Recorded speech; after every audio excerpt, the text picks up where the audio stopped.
ಓಂ ಗುರುಭ್ಯೋ ನಮಃ. ನಾನು ಡಾಕ್ಟರ್ ಸಾರಿಕಾ ಎಸ್ ಗಂಗಾ ಮತ್ತೆ ತಮ್ಮೆದುರಿಗೆ ಇನ್ನೊಂದು ವಚನ ವಿಶ್ಲೇಷಣೆಯೊಂದಿಗೆ ಬಂದಿದ್ದೇನೆ. ಎಲ್ರಿಗೂ ಕೂಡ 78ನೇ ಸ್ವಾತಂತ್ರ್ಯೋತ್ಸವದ ಹಾರ್ದಿಕ ಶುಭಾಶಯಗಳನ್ನು ಕೋರುತ್ತಾ ಇವತ್ತು ನಾನು ಸ್ವಾತಂತ್ರ್ಯೋತ್ಸವದ ಕುರಿತಾದಂತಹ ಒಂದು ವಚನ ವಿಶ್ಲೇಷಣೆಯನ್ನು ತಮ್ಮೆದುರಿಗೆ ಪ್ರಸ್ತುತಪಡಿಸಲಿಕ್ಕೆ ಬಯಸ್ತಾ ಇದ್ದೀನಿ ಬಂಧುಗಳೇ. ಭಾರತಾಂಬೆಗೆ ಸಂಕೋಲೆಯಿಂದ ಬಿಡಿಸಿ ಹರಂದು ನಮ್ಮವರ ಭ್ರಷ್ಟ ನಡೆಗೆ ನಲುಗಿಹಳೆಂದು.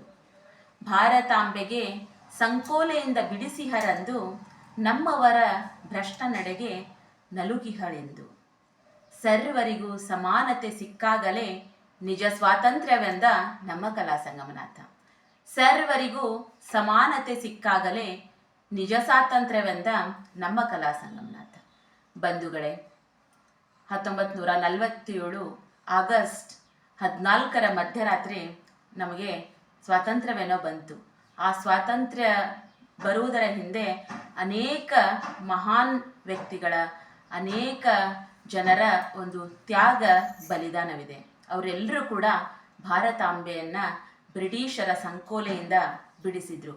ಆದರೆ ಸ್ವಾತಂತ್ರ್ಯದ ನಂತರ ಏನಾಯಿತು ಅಂತ ನಾವು ಒಂದು ಸಾರಿ ಕಣ್ಣು ಹಾಯಿಸಿದಾಗ ಏನು ಅನಿಸ್ತಾ ಇದೆ ಅಂತಂದರೆ, ಸ್ವಾತಂತ್ರ್ಯ ಪೂರ್ವದಲ್ಲಿ ಬ್ರಿಟಿಷರು ಭಾರತಾಂಬೆಗೆ ಎಷ್ಟೆಲ್ಲ ಕಷ್ಟ ಕೊಟ್ಟರೋ, ಇವಾಗ ನಮ್ಮವರೇ ನಮ್ಮ ತಾಯಿಗೆ ಒಂದು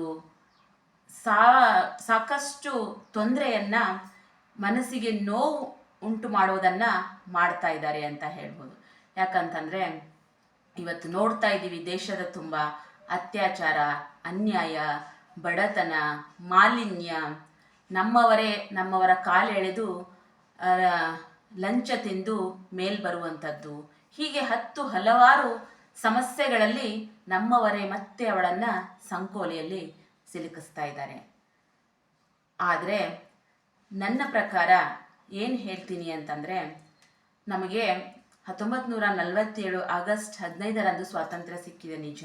ಆದರೆ ಸ್ವಾತಂತ್ರ್ಯ ಸಿಕ್ಕವರ ಪೈಕಿ ಇಲ್ಲಿ ಸಮಾನತೆ ಎಷ್ಟು ಜನರಿಗೆ ಸಿಕ್ಕಿದೆ ಅಂತ ನಾವು ಪ್ರಶ್ನೆ ಮಾಡಿದಾಗ ಸಾಕಷ್ಟು ಜನ ಇನ್ನೂ ಕೂಡ ಅಸಮಾನತೆಗೆ ತುಳಿತಕ್ಕೆ ಒಳಪಟ್ಟಿದ್ದಾರೆ. ಎಲ್ರಿಗೂ ಯಾವಾಗ ಸಮಾನತೆ ಸಿಗುತ್ತದೆಯೋ ಅದು ಲಿಂಗ ತಾರತಮ್ಯದಲ್ಲಾಗಿರ್ಬೋದು, ಜಾತೀಯತೆಯಲ್ಲಾಗಿರ್ಬೋದು, ಅಥವಾ ಈ ಆರ್ಥಿಕ ದೃಷ್ಟಿಯಿಂದಾಗಿರ್ಬೋದು, ಯಾವುದೇ ಒಂದು ಸ್ತರದಲ್ಲಿಯೂ ಕೂಡ ನಾವೇನು ನೋಡ್ತಾ ಇದ್ದೀವಿ, ಇವತ್ತು ಅಸಮಾನತೆಯನ್ನು ನೋಡ್ತಾ ಇದ್ದೀವಿ. ಯಾವಾಗ ನಮಗೆ ಸಮಾನತೆ ಎನ್ನುವಂಥದ್ದು ದೊರಕುತ್ತೋ ಆವಾಗ ನಾವು ನಿಜವಾಗಿಯೂ ಕೂಡ ಸ್ವತಂತ್ರರಾಗ್ತೀವಿ ಎನ್ನುವಂಥದ್ದು ನನ್ನ ಭಾವನೆ ಬಂಧುಗಳೇ. ಹಾಗಾಗಿ ಕೇವಲ ಸ್ವಾತಂತ್ರ್ಯ ಸಿಕ್ಕಿದೆ ಅಂತ ಸಂಭ್ರಮಿಸಿದರೆ ಸಾಲದು. ನಮ್ಮೆದುರಿರುವಂತಹ ಸವಾಲುಗಳೇನು, ನಾವು ಸರ್ವರಲ್ಲಿಯೂ ಸಮಾನತೆ ತರಬೇಕು ಅಂತಂದರೆ ಯಾವ ರೀತಿಯಾಗಿ ನಾವು ನಮ್ಮ ಕ್ರಿಯಾ ಯೋಜನೆಯನ್ನು ಹಾಕಿಕೊಳ್ಬೇಕು ಅನ್ನೋದನ್ನು ಗಮನಿಸಿದಾಗ ನಾವು ನಿಜಕ್ಕೂ ಕೂಡ ಸ್ವಾತಂತ್ರ್ಯವನ್ನು ತರಲಿಕ್ಕೆ ಸಾಧ್ಯ ಅಂತ ಹೇಳ್ತಾ ಧನ್ಯವಾದಗಳು.